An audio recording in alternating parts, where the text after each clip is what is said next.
I was captivated from the moment it started to the ending. Don't know how you watch this and think this is not good. This film made me say, I will want to shoot film. Not just because he's massively ripped and the definition of a perfect specimen in my eyes.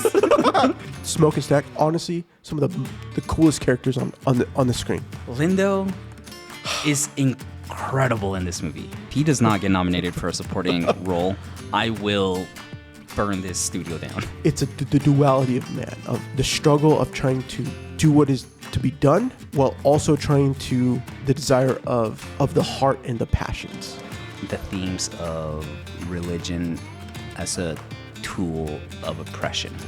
What does it mean to humanity to have something greater to believe in, if at the end of the day that greater belief causes more pain to people? Right? And even at the very end, when Stack and Smoke are fighting each other, Stack tells Smoke, like, we were never going to be free. This film is about life, and that's why... Yes.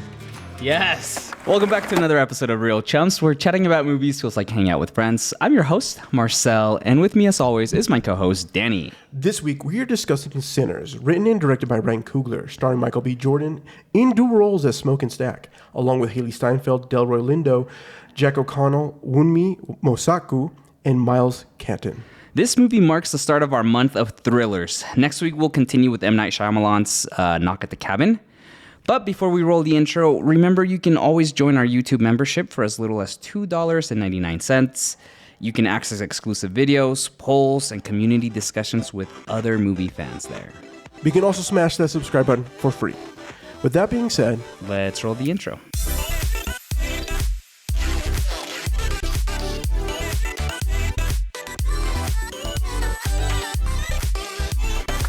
Bro, welcome back. I am pumped. I am absolutely pumped to be talking about Sinners today. Me too. I'm excited to talk about all the thrillers we have picked out for this month. Yeah, they're good ones.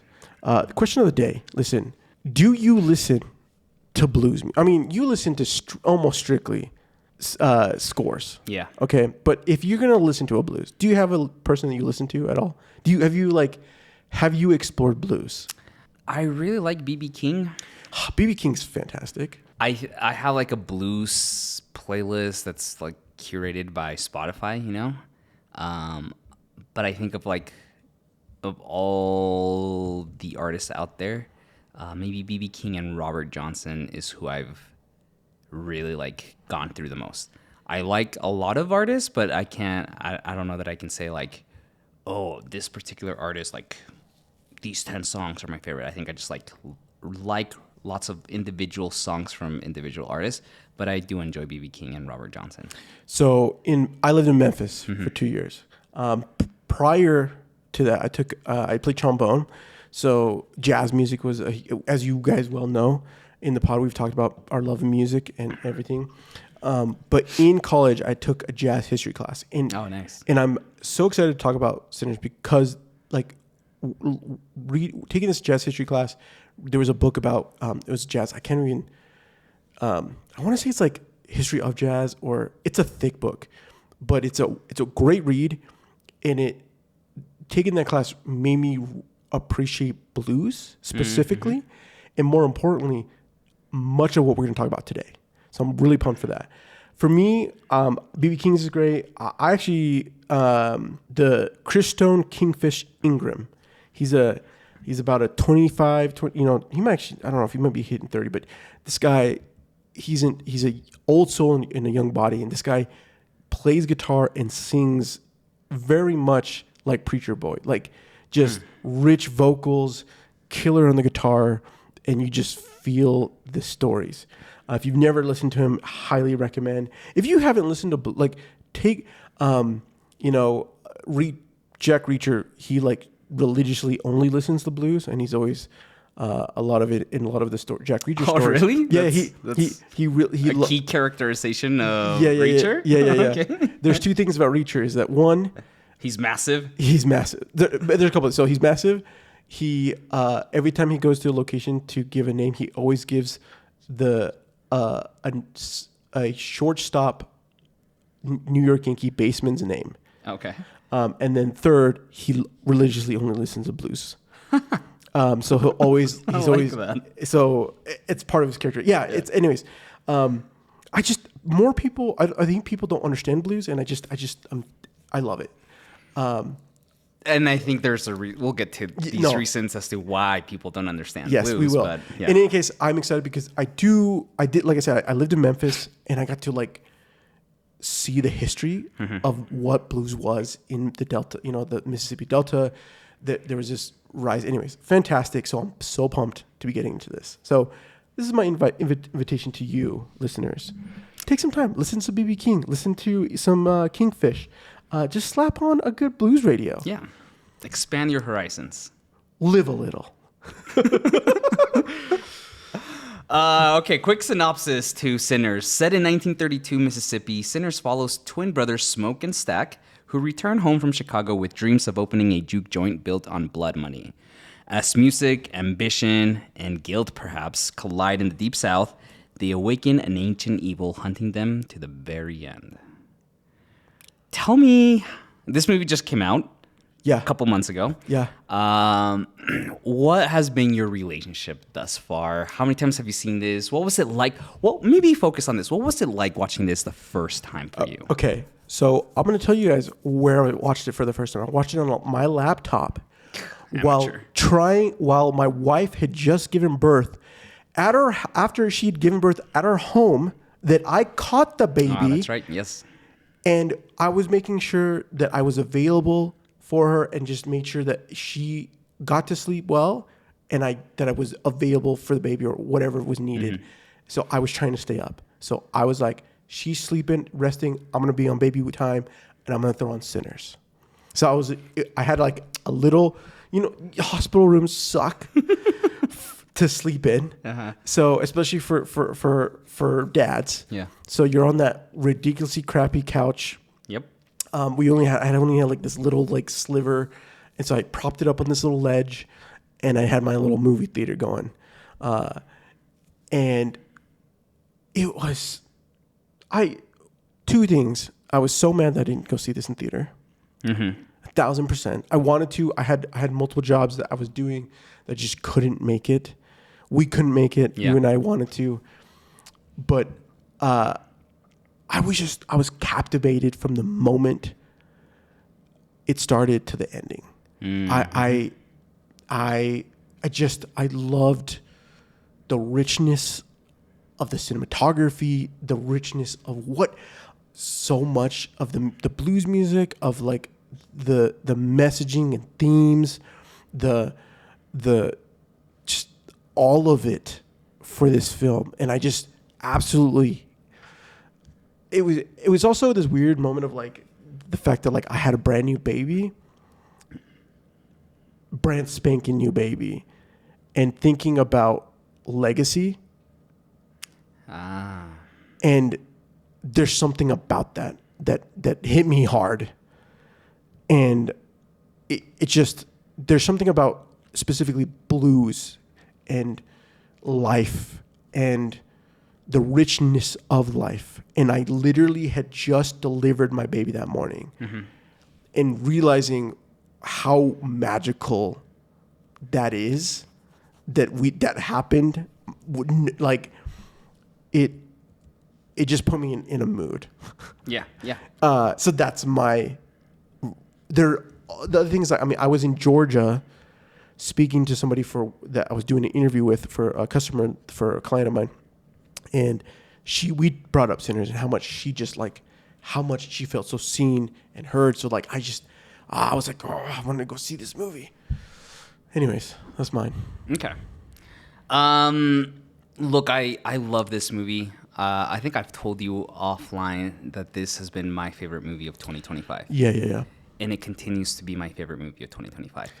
I did not get to see this in theaters because March, April, and May are just super busy for me at work. And I continue to beat myself up for not seeing this in theaters. I hope we soon get like a re-release, and I will be there. But yeah, watched it when it came out. I immediately was just, this movie is such a perfect analysis of like a three arc structure. Yes. Yes. I've also been like on record. I often talk about how I love a movie that does exposition really well, and like there are movies that do exposition horribly, right? This one does it beautifully by interjecting like the backstory of characters in such a seamless way. So like it immediately grabbed me with the exposition, the history of the Smokestack twins. The movie's originally like the trailers. It was like, oh, this is a vampire movie, cool, Yes. right? Yes. But there isn't any vampires for like the first hour. Yeah. And so it's just a movie about these brothers wanting to open up this juke joint. And like that in itself is a rich characterization and like character filled movie that like it just captivated me. And then once like the vampires come in, it's like, oh yeah, dude, there's vampires here. I forgot about this. I forgot the initial like draw to this movie. And it's just such a like a wonderful aspect of this movie that it's two movies in one, and it plays out really beautifully. And then we all saw it, and if you didn't, go check it out. We all saw Ryan Coogler's like breakdown of film and IMAX, that 2 weeks before this movie came out, and how he just did this wonderful like 5-minute explanation of like film Kodak, and it was just wonderful. Dude, legendary. I truly believe to my core that will be stored in the Cinematographer Hall of Fame vault of saying this is one of those moments that in an era where AI began to try to take hold, that art and the struggle of what the process is so key. And I think for me it was just like if I expected anyone to break down the value of film and IMAX and the different ratios, I was expecting like Christopher Nolan to do that. I mean, right? he did something similar. IMAX did a whole thing with him, but there was something. It's like we expect. Like I think this is what it comes down to is that we expect it from Nolan, but having Kodak, specifically Kodak, release this with Ryan Coogler, talking about film, talking about 70 millimeter, Panavision, ultra wide. The Panavision System 65 studio camera specifically that runs a Panavision wide frame. I can't remember the specific thing. And then like a standard video. He's got 3 formats in this film. Mm-hmm. And it is like, this is my 3rd time watching it. And it enriches my perspective.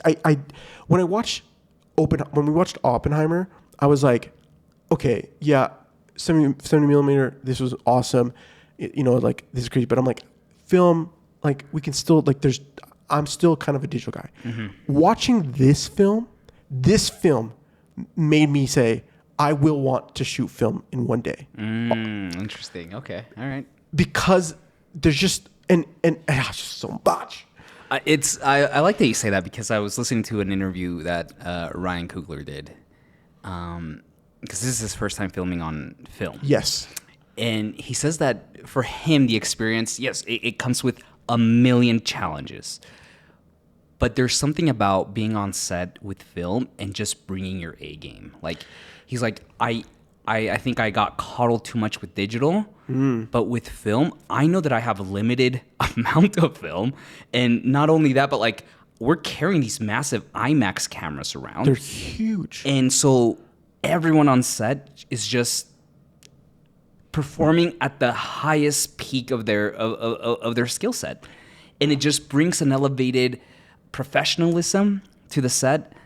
Everyone just understands that, not that we're limited in resources, but we are filming on film with IMAX cameras, and therefore let's try to do our very best with what we have. Look, and I just think that's fascinating because as someone that's never filmed or shot anything, there's something pure about hearing that from a extremely successful director, as Coogler, to say, yeah, I may have like I'm a bit coddled as a filmmaker using digital, but there is this rawness to film that I have to be more conscious of what I'm shooting, the takes that I'm asking, what I'm asking out of my actors, because we are filming on film. AI has been weighing on me.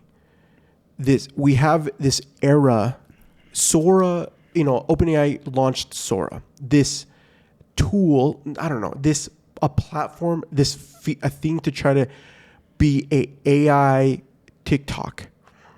And anyone can go on there and scan their face. People were basically literally ripping people's own personas. People who are dead, Martin Luther King Jr., like I've seen tons of stuff. Yeah. And they could just type in whatever they want. But for what? The fact that Coogler said, I was coddled because of digital, is a statement of what it means for art. The book, The Obstacle is the Way. So much time in our lives, we think the easiest way, the thing that we think might be easiest is the best way. Yeah. But truly, the day that you choose the harder path, you find so much growth. And that's what Coogler, he found in Sinners something beautiful. Everybody in this film is fantastic, and I'm so happy to talk about this. I do want to talk a little bit about cinematography right now. When he says he had to come with his A game, is that like you said, everybody had to do it. But specifically, whereas Nolan used 70 millimeter to because what happens is that 70 millimeter is such a large square format, it gives you you can put on wider angle lenses, but still get shallow depth of field, as if you're rocking a telephoto or even a standard camera that you would get more of an intimate portrait shot. So there are so many times in this film. There's one shot. I think a great example is we have the wide shot of the home right as we get the vampire getting introduced. That it's on the home. It rack focuses to the foreground, fairly quickly, and he jumps in frame, and then he comes in. But you could not get a shot like that. The shallow depth, the focus that you get pulled from the far too close is amplified because of the 70 millimeter. There's other moments where you get Preacher Boy walking in and you see him and he's center frame or other characters in the frame, and you get this richness to the person, but you get so much more additional context. On the flip side, you have the Panavision system, because of the D-squeeze, allows you, for anamorphic lenses, allows you a wider field of view, so you get a longer context for very specific shots that in this film do so much more that then amplifies the notes in the 70 millimeter. It's like this beautiful give and take that every single time you get it, it is so rewarding to watch. Okay, that's my spiel for cinematography for the 70 millimeter and some of the things that are beautiful in this film. I'm gonna hand it over. Yeah, I love that we start off with this because the opening shot is just so iconic as Preacher Boy is arriving in the car, and we see him, and we just track him and follow him as he walks into the church. Right? You get full con. You get full ratio. Right? And it's just it's such a fun decision to start the movie in that ratio because it becomes so immersive. That's the key. That's the word. And I think what's great and fun about filming in IMAX for me as a viewer is that it all becomes very intimate and immersive. We saw that very much so, obviously, with Oppenheimer. We've seen that with Top Gun and how they shot those films. F1 this year. Mm-hmm. And more so in this movie that is so... There are some really close shots that they're using with the IMAX. And I can only imagine how challenging that is to be lugging those massive cameras and being really close to your performers. They right? are, and it truly is. They are close. They have these massive cameras. They probably are maybe a little bit further than where you and I are sitting right now. Yeah. But the benefit of this is that you get these wide shots without distortion and clarity of such beautiful connection of the characters so that the story is even more amplified through those decisions of the technical choices, despite the struggles and like that they have to do. Because the cinematographer, Autumn. I mean, Arkapaw. she's not big. This thing is like as big as her. Yeah. It's so she's worked with Coogler on Wakanda Forever. Yeah. That was the first collaboration. He brought her back for this. She won an Emmy for cinematography on Loki on that first season, which is a beautifully shot series. Absolutely. I was reading an interview that she did with Deadline, and she's a big fan of PTA of Paul what's his face, Paul Thomas Anderson, and specifically of There Will Be Blood. And if you go back to that movie, you have these beautiful shots, and it becomes a very intimate, immersive movie when you have that character and everything that he's trying to accomplish and the wackiness and violence of it all. And she talked about how that movie was a big inspiration for her here. Because there is both a religious through line to both those movies, right? You have the framing is very important in both that movie as well as here. So she took a lot of inspiration from There Will Be Blood and how she decided to shoot this film. And I just, what a great cinematographer, like the vision that she has, the ability to just get very intimate, but also have those beautiful shots. I love the shot of Preacher Boy. He's done doing the work at home. He gets home, or working in the fields. He gets home, wakes up the kids, and he's standing in the door frame. And we're looking at him from inside the house. And then he's looking out into the fields. A beautiful like metaphor of him wanting to reach out into the future. And then we get this shot of like the fields and him just looking out there. It's wonderful shots like these that just immediately captivate me. And there is very little dialogue at those first 5-10 minutes of the movie. Yeah. But it sets a tone and a stage through camera work. Yeah. And I just think that is a testament of this movie will endure the test of time. Oh, without a doubt. And will just continue to captivate audiences. I don't know how you watch this and think this is not good. Like I don't know how people say that about this movie. Because, and we'll get to this, like this movie is using all elements of film language to tell a story. Yeah. From the script, from the acting, the performances, the cinematography, the music, we'll get to it in a second. Like it takes everything to tell a full story here. And I think this is kind of where I want to continue our conversation is Ryan Coogler has had a wonderful career. Probably the most successful, critical, and financially successful Black director that we've ever had. I would almost even say that, like, of modern filmmakers, he's in the top tier. Yeah. That he his success with Fruitvale Heights, doing in college, landing Black Panther, but also then doing Creed first. Oh, sorry, Creed, and then Black Panther, and then sequentially leading to this moment is quite astonishing. Because like, let's talk about that because maybe there's several of our listeners that don't know this, but like, yes, Fruitvale Station, based on a true story, his directorial debut, powerful movie in college. Yes. So like, this is something that's very like, I think I want this to be like, if you don't know the history of Coogler, what you have to understand is like we as filmmakers, if you were told to be a filmmaker, you're told go to college, make a film, get it into festivals, and hope, and you will find a way. Yeah, that is the way. Mm-hmm.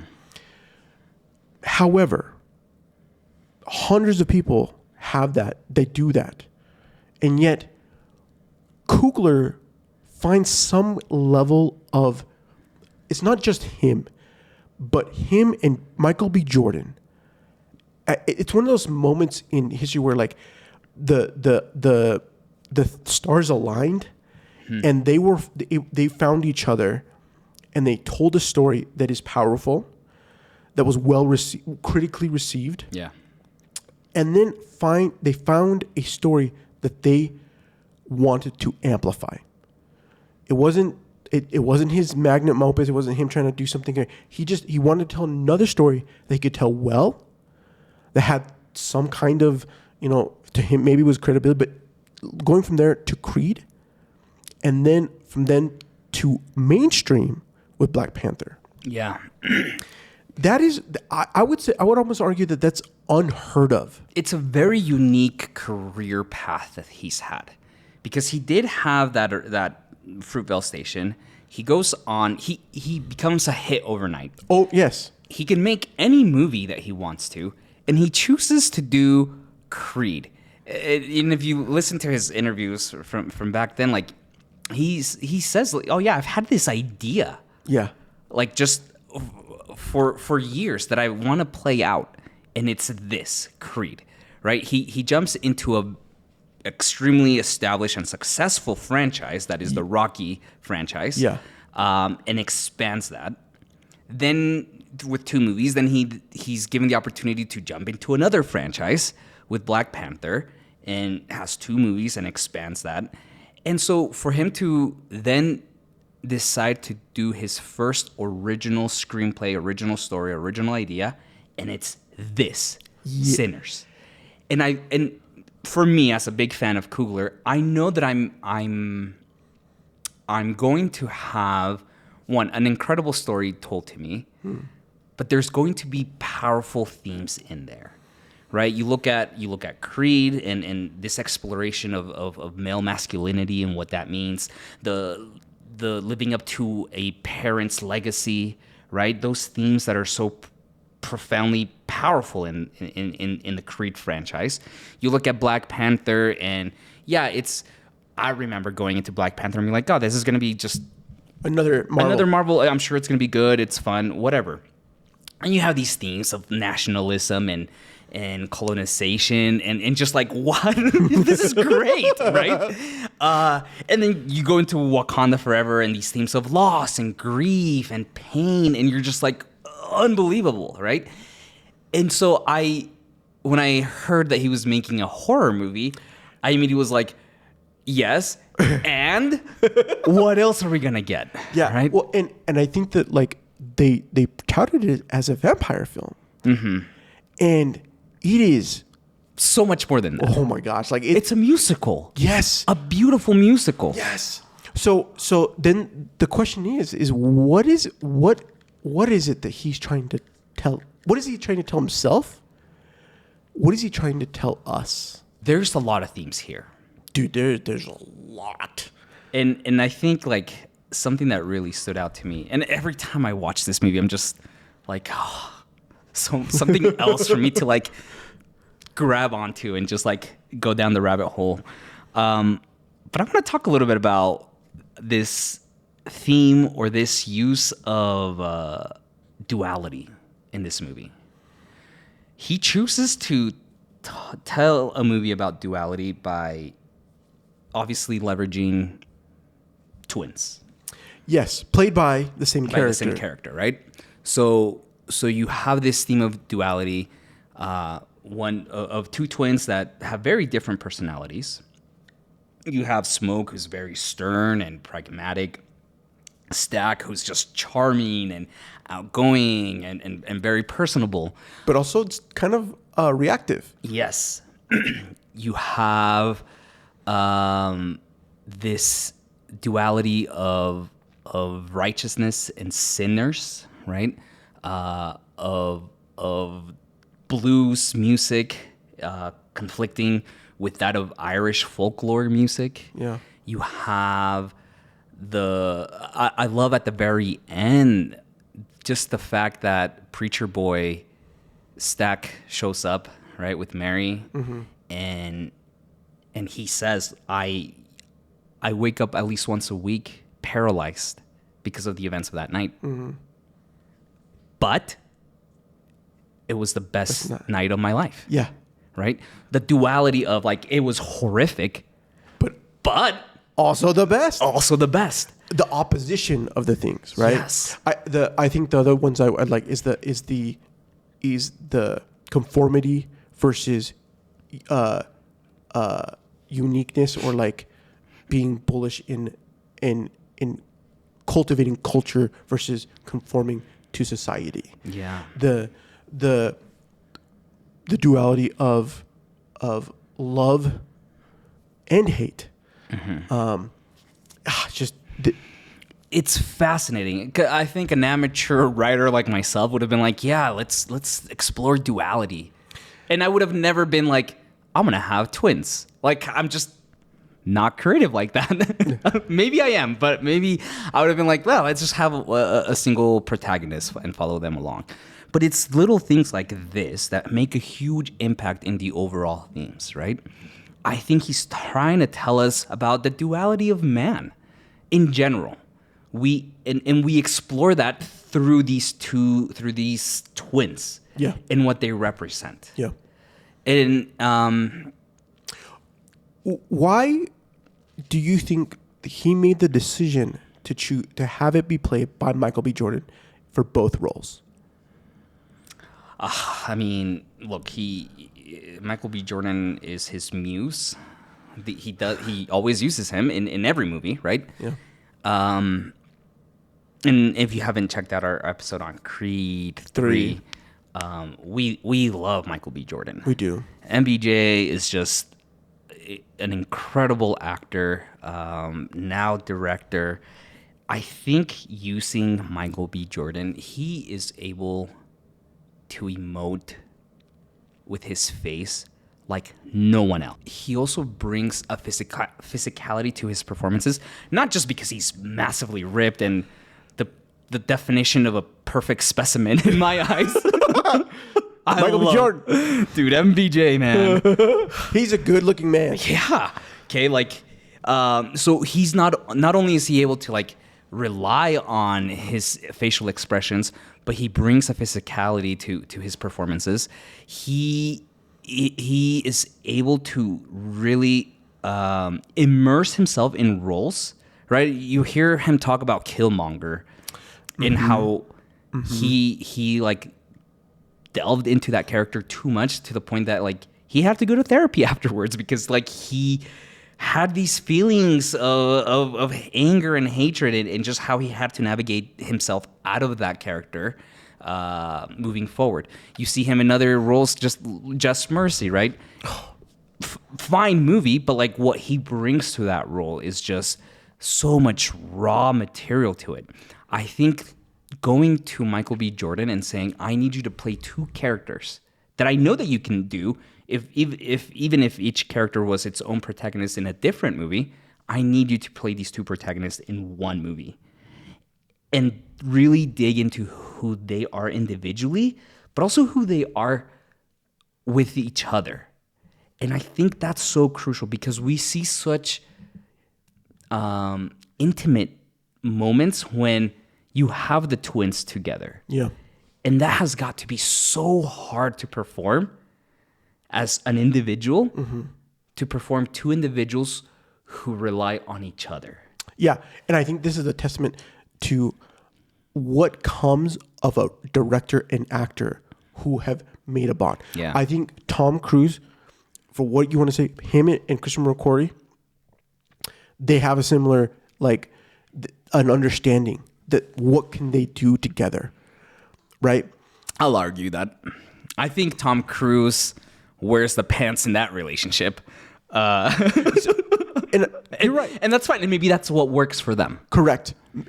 That for Tom, he needs somebody that says, okay, Tom. Someone that supports his vision. Correct. Now, in this scenario, I think that it's a give and take. I think that the both of them help each other for them to in a film like this, you cannot do this with a person that you're doing this for the first time. Yeah. You know, he had to understand, okay, he has to rely on Coogler to give him direction, because Coogler might have the playback or they talk to each other and say, okay, this is what we need to do, right? But because they're on film, it's harder. So they have to do this instinctively. Yeah. And I think what I come away from this is that he had to have somebody he could do this film with, that he has a bond, a trust, and an understanding with. In fact, I would actually say that Michael B. Jordan would have, he would not have done as well if he had not done directorial with Creed 3. I think because he had that perspective as well as the acting at the same time, that gives him a whole nother layer of understanding of the process. And that in this film, especially being on film, that they could give each other what they needed to make this happen the way they did. I just also, I love this Smoke and Stack. Honestly, some of the coolest characters on on the screen. Truly, one of my favorite ones is now a Stack, I think, with Preacher Boy as they're going to Clarksdale to get the gang together. To get the gang together, but at the same time with Smoke being pragmatic and who he is, from getting the resources to get the Jukes joint together. Just those two juxtaposition stories, what goes into both of those stories is truly just beautiful in building who this character is, so that we can then, as we move into the second and then the third act, that character of the first act is so foundational for this character. And I love it. Let's talk a little bit about that, because about these two characters. What is it about their characterization? Again, Smoke being this pragmatic, stoic protector, right? And you have Stack, who's just the more outgoing, personable individual. What is it about their... Why write them in this manner and then separate them, right? So early in the movie. What is it about that screenwriting technique that helps push this movie forward? And I have thoughts around this because I think it's so smart. I think if I were to make a movie like this, from a script perspective, I would say, oh no, I have the wonderful talent of Michael B. Jordan. I'm gonna keep them together as long as I can to have this wonderful performance from him. Why separate them? And does that help, or does that halter the movie in any way? So here's the thing, is that what we have is that there had to be an obstacle, right? This whole film is about the duality and the struggle that comes from that duality, right? And with the fact that they're twins, that they have lived, they're war heroes that then go to Chicago and bootleg every side in Chicago to come back to their hometown and have notorious they're notorious for who they are. I mean, I love that we're introduced to them buying land from a Ku Klux Klan member. Yeah, indicates the ballsiness of these characters. But because we get to connect with them, we have the tension that is brought later, because we have multiple things get introduced in the second act and then into the third act, that as the tension rises with Smoke and Stack in their disagreement of how the juke joint should be done, in how they should manage several things, the fact that he is turned into a vampire, rips that bond and what it means to have that ripped away and changed, and the ramification, and it helps to add the next tension point to give us the closing that Coogler not only wants for the film, but then that gives us that makes us feel for it. I love that. I think it's such a, again, and I'm going to use this word a lot in this podcast because this movie is fun. It's fun, and I think it's such a fun writing technique to say, we're going to separate these, right? If I think of like any other movie about twins that are being played by the same individual. Tom Hardy he's a twin. Is it called Twin? No, a mobster movie where him and his brother are twins. It's been a while since I've seen it, so I don't remember the whole movie. But that's the only other one that I can think of. Legend. Yeah. Whether it's that one, whether it's even something as fun as Parent Trap, right? Yeah. Like the fun moments are when you have these two characters together. Yeah. And we get those here, right? Oh, when absolutely. we're in the juke joint and later, but there is just something really fascinating about splitting them up, right? Like you said, for me, I love the journey that they take. We see them as individuals as they're buying the sawmill, right? And the banter that they have with each other, but also like the threat that they are together. Yes. As this clan member is asking these questions and prying into their business, right? We get enough, and it's fun. But by separating them and one going with Preacher Boy, we get to see who they are as individuals. And like I said earlier, this movie... I'm so sorry. Comes out, shoots him in the freaking in the keister. Smoke. I didn't know this was yours. I told you it was his. I mean, okay. And then the guy he shoot him in the kneecap. I can't have you going around thinking someone almost robbed the Smoke Dad twins. Just sorry. It's great.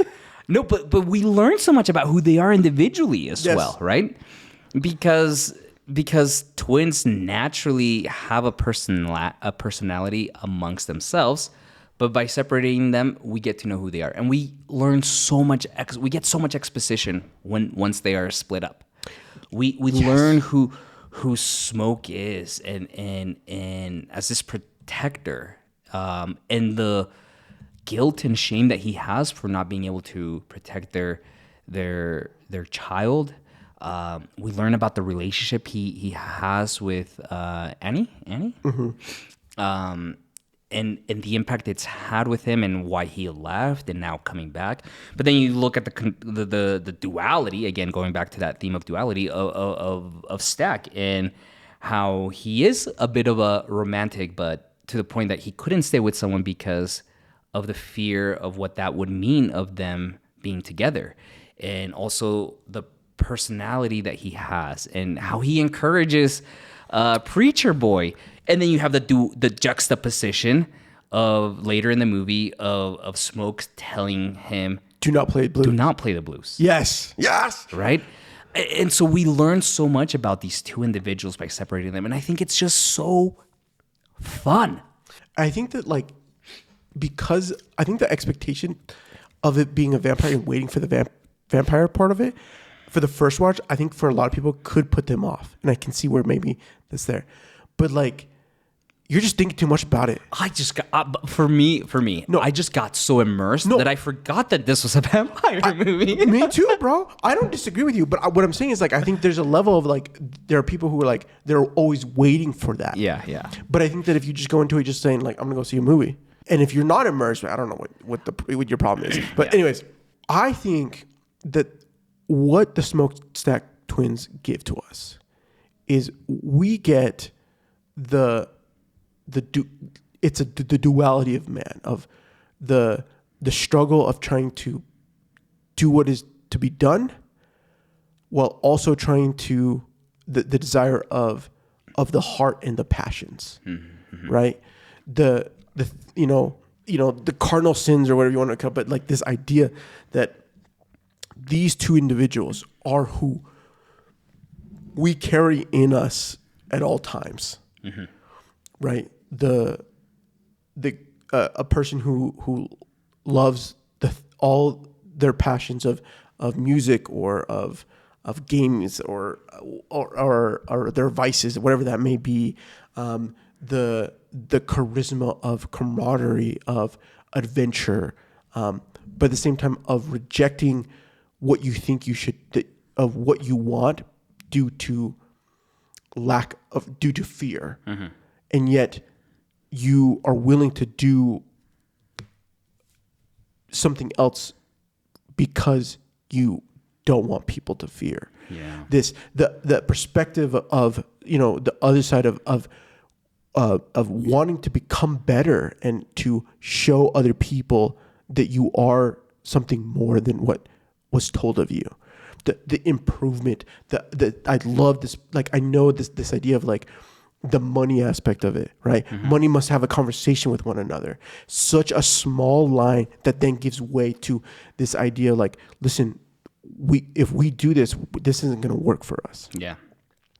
Well, come on. These people, that's all they have. And realizing he's moved to a new era that he wants to set for not only himself, but perhaps for the rest of the people, but that they're not there yet, right? That is the juxtaposition of this is the beauty. Yeah. I want to talk about how this then plays into Preacher Boy. Why he's a cousin. He's young. He's impressionable, but he has the gift of the blues. Now, I need people to understand that the history of blues comes because would not have become what it is without the tragedy of what slavery was here in America. New Orleans, I wish I had done but in New Orleans, when the slave trade was one of the only locations that had even more than just blacks, had Haitians and French people, and because it was ruled by the French, there was a little bit less of a strict nature. There was a little bit of different approach to how they went there. And so what happened is that the black individuals would sing. They were allowed to do singing, and they would do a shout and holler where they would sing. One person would sing something, and then the rest would call in response. And then you would then brought in this French and Creole culture that started to mix in this other musical nature. But then, as things got worse because of progression and power and greed, black people started to create. They would come together, and the only way for them to find hope was to sing about their sadness, to sing about their struggles and their woes. Delta, maybe the duality of Delta Slim and Preacher Boy, because you have a young blood in the veteran, right, and of them both doing the blues, but that the blues ultimately is to get them through their woes. Preacher Boy being wanting to escape and not have to do the thing that has been asked of him countlessly by his father, or to go and explore the rest of the world like his cousins did. Delta Slim living life and knowing that the only thing that will provide him is the blues and liquor. So maybe let's segue into this with that in mind, about these themes of cultural appropriation and colonization. The movie uses blues as a big metaphor of what it stands for. You gave us this beautiful history on the birth of blues, but the white man has taken blues and commercialized it. They did, yeah. Took it away from the black community. Yeah. right? And so you have Remick, who represents that. He's coming in and wants to take away the blues, or wants to use Preacher Boy for his skills, for his ability to connect to ancestral life beings, and what that entails. You have this theme of oppression as well through music. We know that, as you mentioned, right, the blues was used during the moment of oppression to endure their hardships and what they could do. And so it's beautiful that this movie becomes a musical, and it leverages blues and Irish music as a means to depict the oppression and the cultural appropriation of what blues means to the Black community. Yeah. And you interject that with vampires who are life-sucking individuals. And you have Remick, who's literally trying to suck this away. It's amplified with the additional theme of religious mediums, right? We have the hoodoo, we have Christianity, we have music as a religion of what it means to an individual that helps, like there's spiritual power that comes from music. I mean, absolutely. Anyways. Yes, go ahead. No. There's this beautiful line, I wrote it down. It's after Delta Slim, which I love Delta Slim. Lindo is incredible in this movie. And if he's the highlight of this movie. And if he does not get nominated for a supporting role, I will burn this studio down. Don't burn my studio. I'll boycott freaking. Listen, if you burn it, just don't. No. Let me get my gear out. No, but he has a line after he tells a story of his friend and how he got lynched, and the blues and the impact it's had on him. He says something. He says, "White folks like the blues just fine. They don't like the people who play it." That's such a powerful line. It's just such a powerful line. I think it's not just you could replace blues with all kinds of things. Yeah.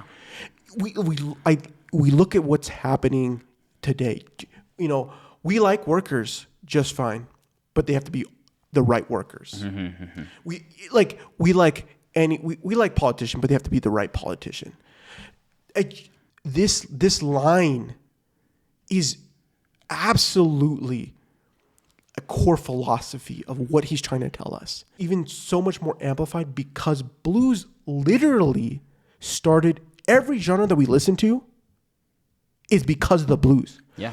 When I took jazz history, that was the thing that I like. I remember reading some of the work. We were talking through blues and having this realization that because of blues appropriation, we get country, but we also get then this evolution to jazz, then bebop, then to hip hop, into rap, to pop music, to growth.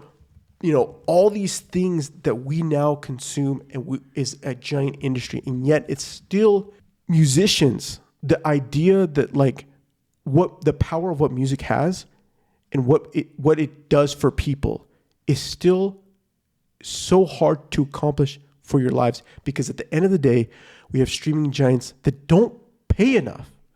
100,000 streams in England. I saw a TikTok recently that was 100,000 streams gets them $300. Wow. 1,200? 100,000. 100,000. Dang, that's gets him $300, and this is like UK. This is a guy was talking about UK. He's like, it ranges, but think about that: 100,000, only $300. Who is profiting? Anyways, I just love it. Yeah, and I mean, look, this is 1930s. 20 years later in the future, you have Elvis coming into the scene. Yes. who is very much influenced by the blues himself, being exposed to it, growing up. And being in Memphis, just right up the street from where they're at. Yeah, because he's white and he's able to thrust his hips around.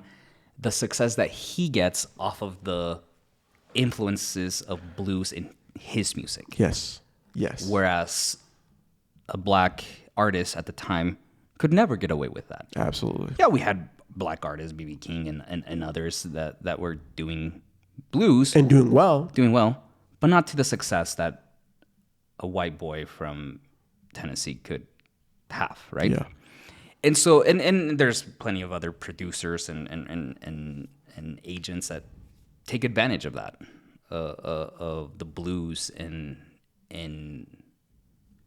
metaphorically speaking, suck it away from the community. Yeah. Just as these vampires who are so adamant about using Preacher Boy and the promise of a better society and even with Remick, maybe we can jump into this, but like someone who he himself has experienced of oppression. Yeah, and right? I think this is what I think is interesting, is because he uses Irish folk music, right?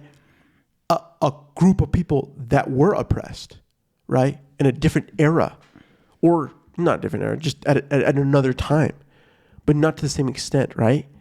Like, so he feels like there's this level of like, oh, well, we also have been oppressed. Yeah. But this idea that like, oh, you can come join us, be one with us. This conformity versus the individualism and the community. Like there's a difference between coming together and trying to all be the same and trying to come this journey. Like the song that he sings is about this Irishman who's gone on a journey and has led him to a new land. Yeah. Right? But he's continually wanting more from that land. Let's talk, I think we'd be doing a huge disservice if we don't talk about the themes of religion as a tool of oppression. Oh, man. Specifically Christianity. Coming from two Christian guys who also serve missions for our churches that have very strong faith. Yeah. I think this is a wonderful discussion. Let me pull it up because you're close to the end of the movie.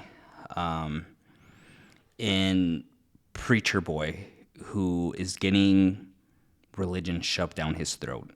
And if you keep playing with the devil, he'll eventually follow you home. I have to say, the fact that he goes down to go reach for the guitar and then knows exactly where it's at and shows up to the church hall and has to then quote a scripture, 1 Corinthians like 15 or something about duality. Yeah. Of sin and this choice. How you are not tempted beyond what you can handle, yes. right? But it's Preacher Boy and Remick, right? And he's on the water, the sun's about to rise, and he starts reciting the Lord's Prayer. Yes. And Remick allows him to recite the entire prayer. Yes. And then Remick cuts him off at the end by saying, "Long ago, the men who stole my father's land forced these words upon us. I hated those men, but the words still bring me comfort." Duality. Again, going back to duality. These horrible words, yet they still bring me comfort. I'll go on. Those men lied to themselves and lied to us. They told stories of a God above and a devil below, and lies of a dominion of man over beast and earth. We are earth and beast and God. We are woman and man. We are connected, you and I, to everything. And then he finishes by saying, "You will taste the sweet pain of death. We will make beautiful music together." So this is an individual. And I wish unfortunately, the American education system failed me in not exploring European history. But we know that the British oppressed the Irish for generations, right? And forced religion, just as the black community was forced Christianity during their time of slavery. Yet, again, going back to duality, this tool of oppression that was forced on them, but to many became a source of comfort.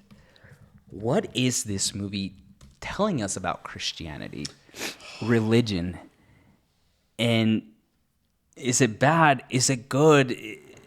Is it both? I have a firm belief in our religion, the Church of Jesus Christ of Latter-day Saints. But that's because I personally have taken a journey to find my faith and ask questions to a God above. But even with that being said, I know that just like in this film, Preacher Boy and each individual throughout this film have had to make decisions to ask themselves hard questions and face hard truths at different moments. But yet too many men use religion to justify the means to do what they want. That is not okay. God himself does not agree with I don't believe that God would looks and says, you can do whatever you want in my name, right? The reality of that is so true even to this very day and will continue to happen. And it is infuriating for those who have taken choices and made a decision to try to go. And they'll twist the words of, you can handle, anything that God puts in front of you. But when you try to, when people look and try to take it, and I think this quote from Malik of saying that that it's these interpretations, and what does it mean to you, is so powerful. And this idea of what does it mean to humanity to have something greater to believe in, if at the end of the day that greater belief causes more pain to people. Oh man, this is like really hard, because it really is like, we just had a general conference. Yeah, and for those that don't know, in our belief and faith, we every 6 months we get to hear a whole weekend of spiritual guidance, and it's a conference where our ecclesiastical leaders instruct us and give us guidance and whatnot. So yes, that's what we just recently experienced. But I think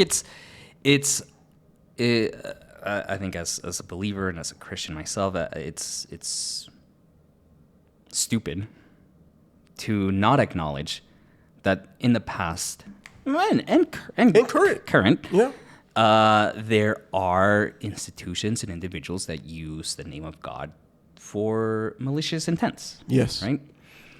And I think it's interesting because these two cultures, the Irish and the black community, experience this oppression in the name of God, right? And there's that common ground here for Remick and our protagonist, where he is promising them a brighter tomorrow, a better tomorrow. He is the one that even tells them, look, which we maybe won't get to the mechanics of the vampire theology here, but like there's like a hive mind, right? As soon as he bites someone, he reads into their thoughts and takes their knowledge, right? He warns them that this guy's uncle, who's the clan member, is coming tomorrow to kill them all, right? And he's telling them these hard truths that you will never be free, but I am here to create this community of peace, this opportunity for you to live free and away from these hardships that this Jim Crow era of Mississippi has put on you. Right? And even at the very end, when Stack and Smoke are fighting each other, Stack tells Smoke, like, we were never going to be free. Yeah. Oh. And it hits so hard, right? So I just think it's a wonderful use of this theme of religious oppression, of this critique of Christianity as a means of oppression, for these two backgrounds to come together and to be tempting enough to say, oh, maybe this is the better way, right? Maybe I do join this vampire cult and see what happens, right? In Remix, it's not explored too much, but my understanding is that his whole goal is to be able to leverage and use Preacher Boy's musical abilities, for him to tap and access his ancestral heritage that has now been lost, right? Due to him searching for more. Yeah. Right. And then having to then lose it and try to find it again. And, this cycle of trying to, for this cycle of wanting promise and it not being, it doesn't due to the fact that they're vampires and having, vampire hunters, the Choctaw, yet again, individuals who have been oppressed by religion and colonization, who are hunting this individual down, who is trying to bring this sense of false love and unity and community and do for it, right? There's that's small moment, but it's powerful in the mythos of this vampire. Yeah. In this world. Yeah. This last viewing, Preacher Boy, again, chooses to recite the Lord's Prayer. It brings him comfort in this moment as he's about to be sucked away, literally. Remick gives us a bit of detail into his past by saying, yeah, those are the same words that were used during my oppression. And I hated it, yet it still brought me comfort. But Preacher Boy chooses then, after he survives this horrific night and makes it out alive, he chooses to go back home. And I think it begs the question, why? To me, and I think this is where, going back to what you were saying about Christianity, for us, in our belief, agency and choice is one of the most important gifts that God has given us. Yeah. Right? And the importance of choosing to follow God or to not choose him is crucial in our belief. Correct. Right? No one is forced to do anything. It's a matter of coming to choose to follow Christ out of your own understanding, out of your own experience, out of your own choice. For clarity, the doctrine that we believe is that there's I would be very clear that some individuals who may have left the church might say, well, I was forced this. We're talking doctrinally in the religion. Yes. Core foundational principle is that we choose this day what we are going to do. Exactly. Yes, thank you. And so I think there's something beautiful about him choosing to go back to his dad. I think he could have just you could have written it to say he survives and drives away, right? Into whatever the future may be. But he chooses to go back to his dad, to the preacher, during a sermon. Yes. Why? You know, not only does he return, but that is the opening of this film. Yeah. It's this open loop. You know, it opens this thing of like, why is he returning, right? And yet we come back at the end and we ask ourselves, why did he return?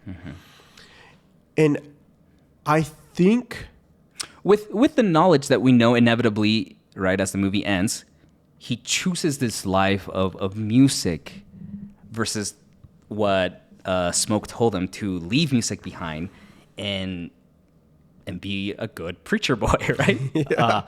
So we know that. yeah. Why? Here's the thing. I think when I look at this, Preacher Boy wants more. But he quotes the scripture by heart. Yeah. Which Both times. both times. Yeah. This is a man who has done work to, in some level, internalize the teachings and what comes of faith. Whatever your believe. But if you're going to do it the best you can. With the intent that it brings out the best of you. Yes, and I think that's where I think he comes back to his home in the way I see it, in the in this viewing, and as talking and thinking through this, is that he comes home because he just experienced both the best night of his life and the most horrific moment of his life. And he wants to be where he knows he's loved and cared for. And a sense of comfort as well. Yeah. Right? I think there is a comfort in him having quoted the Lord's Prayer, a comfort in going to his dad, and more importantly, again, choosing to say, yes, there is comfort here in with you in this chapel, with my belief, whatever that belief is that I have in Christ. You're right. But I am choosing for what's best for me this path. Yeah. And we see that it ends up being well for him, right? Yeah. I also love that we get the reveal of Haley Steinfeld's character with Smoke. Smoke? Yeah. No, it's Stack. Stack and Mary. Stack and Mary coming in, that they have been able to live and indulge their life together, something that they could not, they felt that Stack thought he could not do.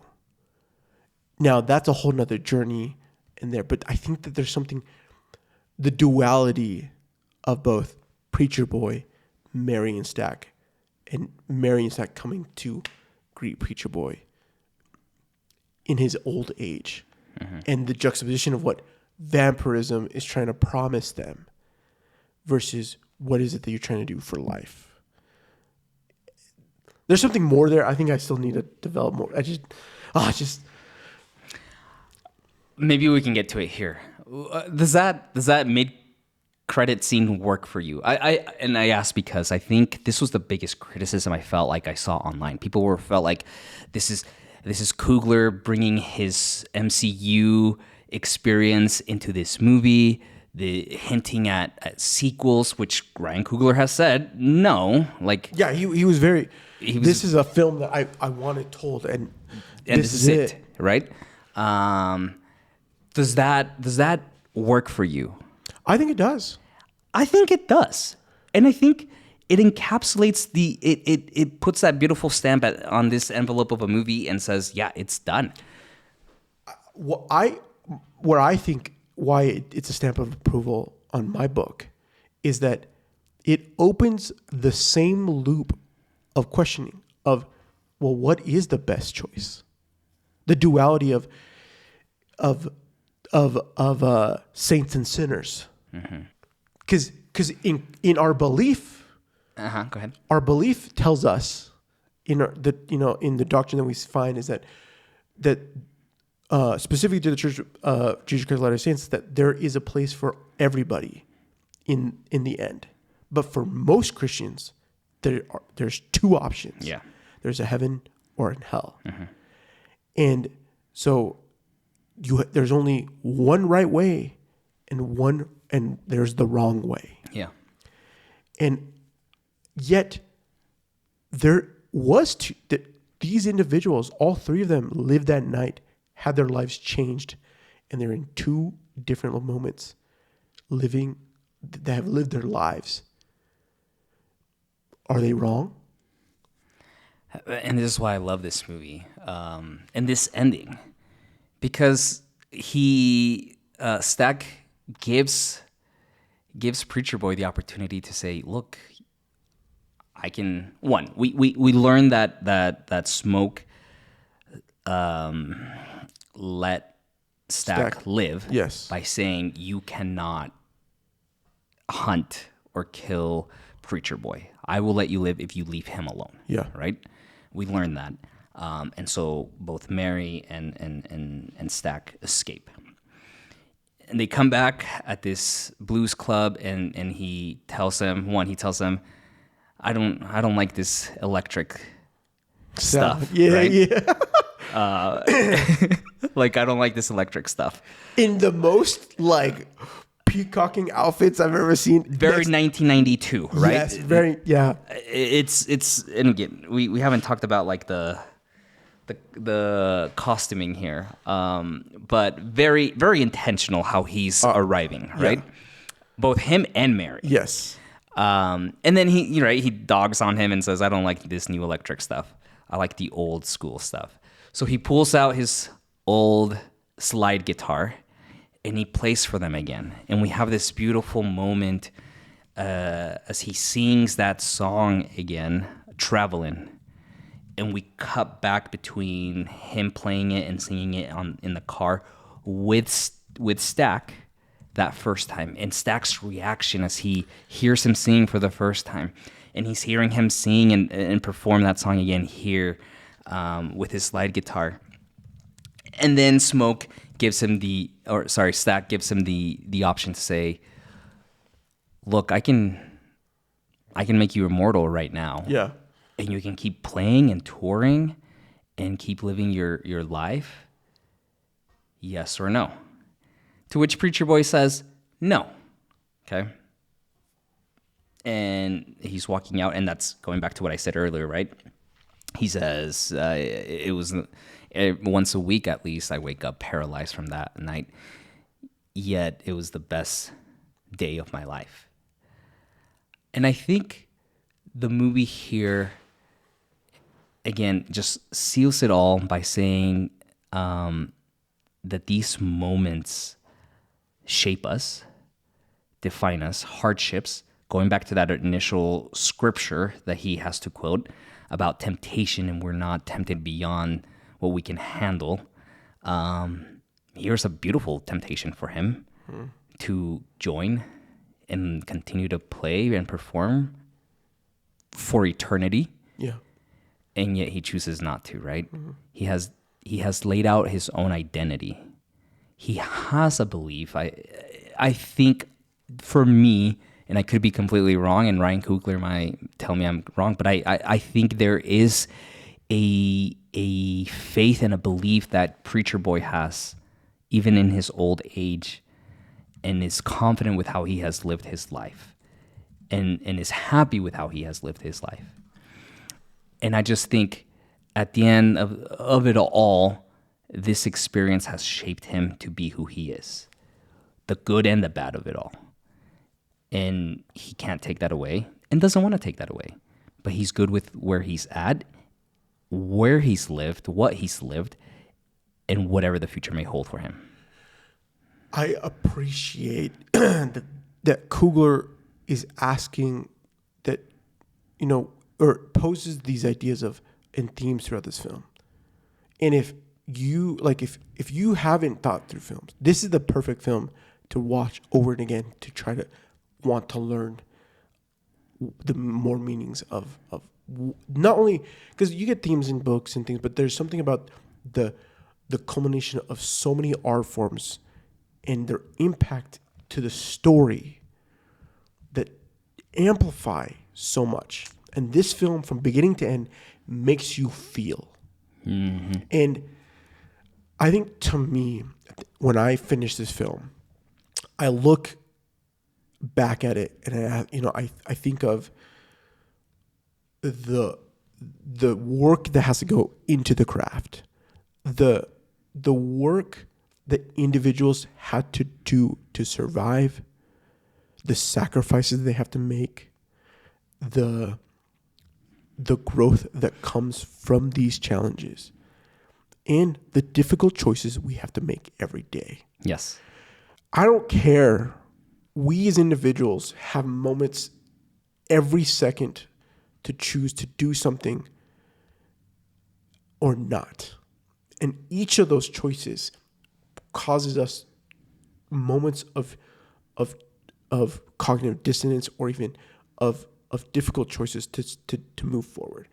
And I think this film is just a firm reminder that the Stoics of the obstacle is the way. When you choose the hard thing, the hard path, put in the hard work or even if it's as simple as, like having to do have to walk to work to, even if it's, XYZ, any one of those moments make you a better person. Yeah. And you never know what those challenges will bring up or will impact you. Yeah. And I think that is the beauty of what we have for life. This film is about life, and that's why. Yes. Go on. Yeah. And I think that's why, and maybe because I'm emotional, because the day I watched it was the day that a new life was born. I literally my wife went through the full pain of labor.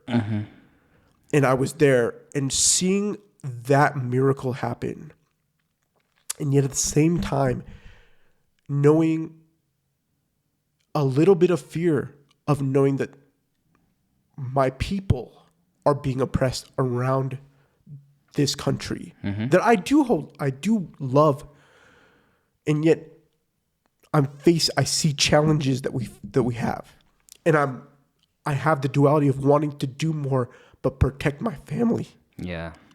And yet, that's what Stack has, right? Like, he wants more, but he wants to protect the people he loves. This movie is about life, and it's just beautiful. It's beautiful. We haven't talked about. There's so much. This is a long episode, everyone, but we haven't talked about the scene, okay, of this trans-dimensional, this cross ancestral moment as Preacher Boy is playing the song "I Lied to You" that he wrote for his dad. Oh, so good. And we see how this power that he has is cutting through time and space, and the camera work. Oh my god! Camera work. Long-time listeners know we are big fans of Oneers, right? And just the Oneer here, the rehearsal of it, the choreography. I was told. So the story is that because they were shooting on film, and the blocking, like, every take was slightly different. I bet.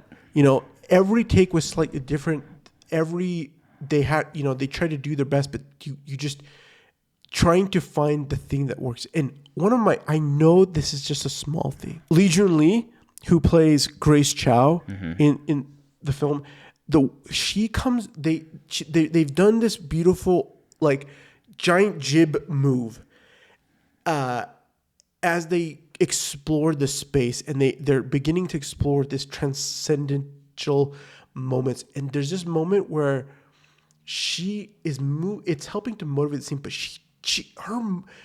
she is feeling this moment so uniquely, and I just find it like this little accent throughout this journey, and it's such a beautiful thing that I know that everybody for this scene were like, we whatever that comes with this is gonna be beautiful.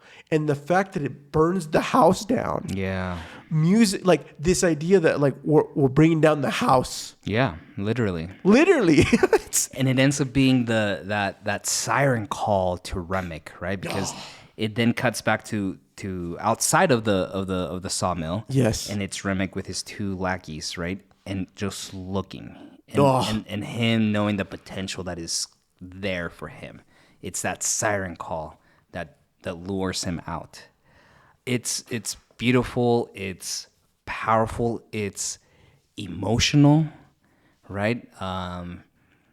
This connection that preacher boy is able to have to his ancestors and descendants, and the power that music is able to do it, and the way that it's depicted in this movie, it's beautiful. I just love it so much. Look, I remember the first time I saw the Who live. Okay? Nice. I was in high school.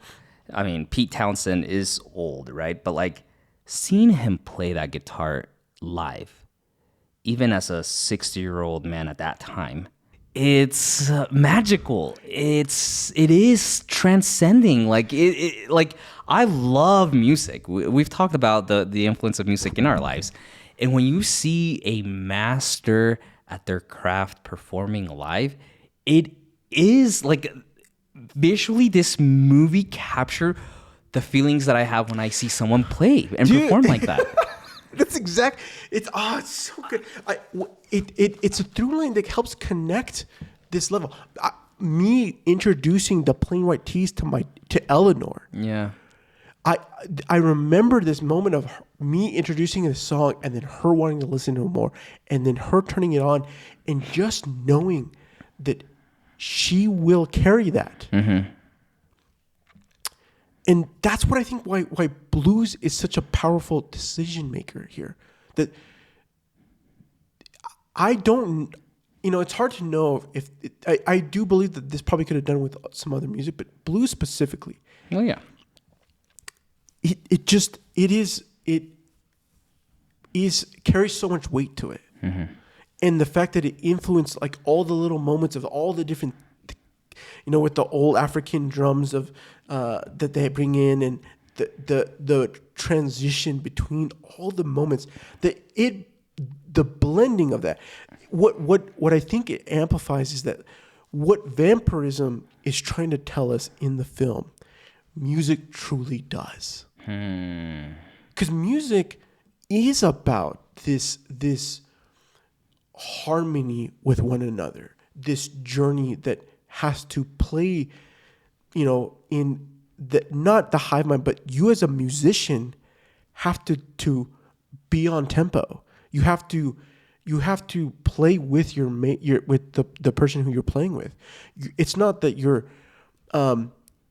it's, you have moments where you are capturing attention, but it's to give focus of the individuality of what can come from an artist, a musician, and yet to complete the story, the thing, you must then come together again to come to a resolution. Yeah. Or not to a resolution. Yeah. It's beautiful. So beautiful. Last thought. And we've touched on this, but the movie's called Sinners.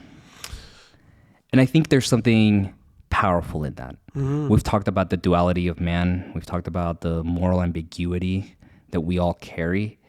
The decision to name this movie Sinners, I think, is a whole topic of discussion. But I love it because we all, and if we go back to the Bible and what it teaches of, we're all fallen short of the glory of God, so to speak, right? But how through choices, how can we overcome, quote unquote, sin and our faults that we develop or that we naturally have, right? And I think as we look at the story of the twins their growth as these moral ambiguous characters, or the journey that Preacher Boy takes, and his final choice to then say, I'm going to follow this path instead of the path that my dad is forcing on me. I think there is something beautiful in knowing that we all are flawed individuals. We're all flawed. We all have carry mistakes. But because of those quote unquote sins or bad decisions or flawed attributes we have, we can overcome them based on the choices we make. Whether you rely on faith, whether that's Christianity, Islam, whatever that may be, or you don't rely on faith, but rely on being the best version that you can. I think there's something beautiful here, and the movie really portrays that. If you don't look at yourself in a state that needs to be improved, can you be improved? Yeah. Right? I think that's what it. And I think that to me for sure is where I see that too. Just beautiful. Back to the Future is one of the all-time best films with its 3-act structure of and journey. Mm-hmm. I think that this film might be the best film that you can find due to its filmmaking prowess, the story it tells, and the deeper meaning that it has. Yes. This is a pinnacle of understanding what film does for individuals. I'm grateful that Ryan Coogler had the ability to tell this story. Yes. I think as a viewer, it's these movies, these stories that make me want to go to the movies, right? Original ideas. And my most anticipated movie was Superman of this year, right? And I loved it. I had a great time with it.